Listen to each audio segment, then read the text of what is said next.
Igual o pastor falou, eu preciso amar. E uma das formas de eu amar alguém é conduzindo essa pessoa até Jesus, né? E indo para o tema, já começando aqui no tema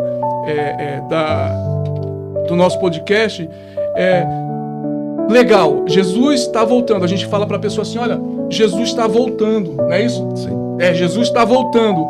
Só que aí a pessoa olha para você e diz, tá bom, Jesus está voltando. E como eu sei que Jesus está voltando? Pois é. Então aí a gente precisa entender o seguinte, a gente precisa olhar em 5 panoramas. Primeiro, a gente precisa olhar para a natureza. O que a natureza revela sobre a volta de Jesus? Não é verdade? A natureza, ela revela. Em Mateus, capítulo de número 24, o próprio Jesus, ele vai dizer, né, que haveria sinais. E alguns sinais estão na natureza. Quais são esses sinais? As pessoas precisam entender. E detalhe, a gente precisa ser simples para ensinar as pessoas. Porque as pessoas precisam ouvir e entender.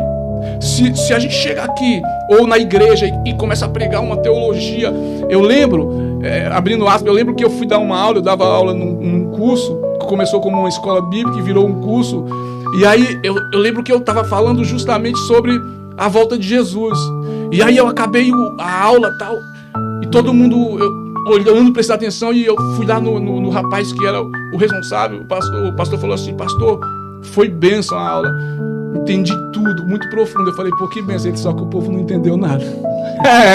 Aí daquele dia em diante eu comecei a ser simples, a ensinar de uma forma simples. Então, quando eu vou falar da volta de Jesus, entenda uma coisa, a pessoa, ela precisa entender. Ela precisa entender.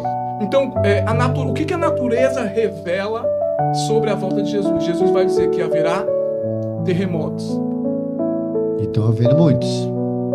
Não é verdade? Uhum. Mas se a pessoa olha para você e fala, pastor Roberto, mas terremoto sempre houve, sim ou não? Sim. Sim. Então como que eu vou provar para essa pessoa que o terremoto é um dos indicativos dos finais dos tempos? E aí eu estava lendo um livro de um pastor aqui da Baixada Santista, pastor Antônio Carlos de Oliveira, muito simples, mas muito bom, que fala sobre escatologia. E ele traz alguns dados científicos do aumento dos níveis dos terremotos. Então, sempre houve terremoto. Legal, sempre houve terremoto. Mas Jesus, ele disse que a vinda dele seria como, os sinais seriam como a dor de parto. Como que é uma dor de parto? Ela vai aumentando. Não é isso? Sim.